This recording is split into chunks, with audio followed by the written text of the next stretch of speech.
નમસ્કાર મિત્રો, જો તમારા ઘરમાં કોઈ દિવ્યાંગ વ્યક્તિ છે તો આજનો વિડીયો ખૂબ જ મહત્વનો છે, કારણ કે ગુજરાત સરકારે સંત સુરદાસ યોજનામાં એક મહત્વનો ફેરફાર કર્યો છે। પહેલાં જ્યાં 80% દિવ્યાંગતા ધરાવતા લોકોને જ આ યોજનાનો લાભ મળતો હતો, ત્યાં હવે આ મર્યાદા ઘટાડીને 60% કરવામાં આવી છે। એટલે ઘણા એવા લોકો જેમને પહેલાં લાભ મળતો ન હતો તેઓ હવે આ યોજના માટે પાત્ર બની શકે છે। ઘણા લોકો માની રહ્યા છે કે હવે 60% દિવ્યાંગતા હોય એટલે દરેકને દર મહિને 1000 રૂપિયા મળવા લાગશે, પરંતુ હકીકત એવી નથી। માત્ર 60% દિવ્યાંગતા હોવી પૂરતી નથી। સરકાર દ્વારા કેટલીક મહત્વની શરતો પણ નક્કી કરવામાં આવી છે। આજના વિડીયોમાં આપણે અધિકૃત માહિતીના આધારે જાણીશું કે આ યોજનાનો લાભ કોને મળશે, દર મહિને કેટલી સહાય મળશે, અરજી કેવી રીતે કરવી, કયા ડોક્યુમેન્ટની જરૂર રહેશે અને અરજી કરતી વખતે એવી કઈ ભૂલો ટાળવી જોઈએ જેના કારણે ઘણા લોકોનો લાભ અટકી જાય છે। તો મિત્રો, સૌથી પહેલાં સમજી લઈએ કે આખરે સંત સુરદાસ યોજના છે શું। આ યોજના ગુજરાત સરકારના સામાજિક ન્યાય અને અધિકારિતા વિભાગ દ્વારા ચલાવવામાં આવે છે। તેનો મુખ્ય હેતુ એ છે કે આર્થિક રીતે નબળા દિવ્યાંગ નાગરિકોને દર મહિને આર્થિક સહાય આપવામાં આવે, જેથી તેઓ પોતાની રોજિંદગી જરૂરિયાતો સરળતાથી પૂરી કરી શકે। હાલમાં આ યોજના હેઠળ પાત્ર લાભાર્થીને દર મહિને 1000 રૂપિયાની સહાય આપવામાં આવે છે।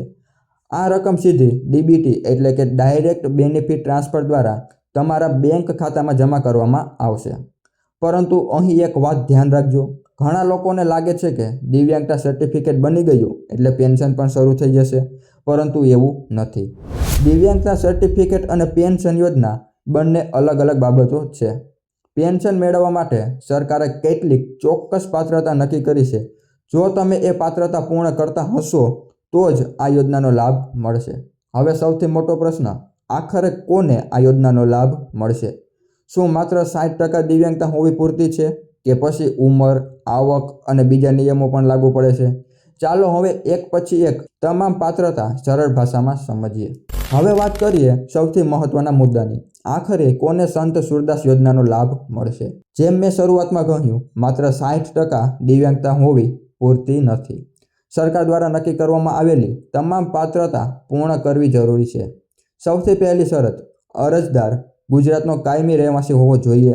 બીજી અને સૌથી મહત્વની શરત, સરકાર દ્વારા માન્ય ઓછામાં ઓછી 60% દિવ્યાંગતા હોવી જરૂરી છે।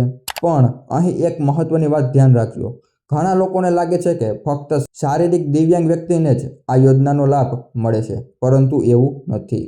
ગુજરાત સરકારની અધિકૃત વેબસાઇટ મુજબ કુલ 21 પ્રકારની દિવ્યાંગતા ધરાવતા લોકોને આ યોજના માટે પાત્ર બની શકે છે, જો તેમની દિવ્યાંગતા 60% કે તેથી વધુ હોય તો।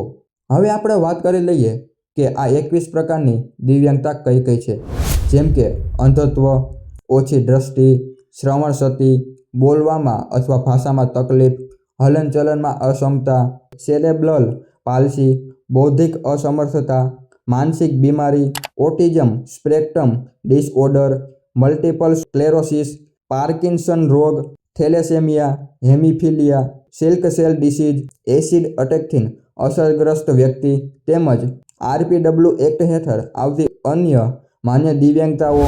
એટલે જો તમારી દિવ્યાંગતા પણ આ કેટેગરીમાં આવે છે અને 60% કે તેથી વધુ છે તો તમે પણ આ યોજના માટે અરજી કરી શકો છો। હવે આગળની સૌથી મહત્વની વાત, અરજી કરવા માટે કયા ડોક્યુમેન્ટની જરૂર પડશે?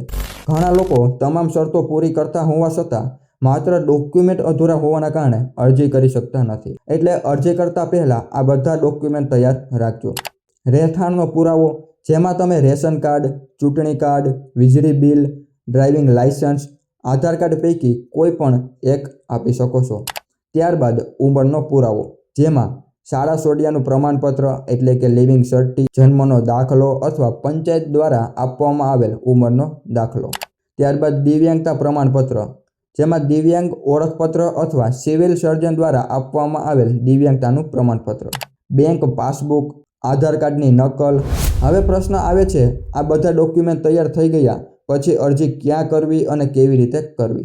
મિત્રો, સંત સુરદાસ યોજના માટે ઓનલાઈન અરજી સમાજ કલ્યાણ પોર્ટલ પર કરવાની હોય છે, અને જો તમને ઘરે બેઠા ઓનલાઈન અરજી કરવી ન આવડતી હોય તો ચિંતા કરવાની જરૂર નથી। તમે તમારા નજીકના ગ્રામ ડિજિટલ સેવા કેન્દ્ર પર જઈને પણ અરજી કરાવી શકો છો। તો મિત્રો, જો તમે અથવા તમારા પરિવારનો કોઈ સભ્ય આ યોજનાની પાત્રતા ધરાવતા હોય તો આ માહિતી તેમની સાથે જરૂર શેર કરજો અને આવી જ ગુજરાત સરકારની યોજનાઓ અને મહત્વના અપડેટ માટે ચેનલને સબસ્ક્રાઇબ કરવાનું ભૂલશો નહીં.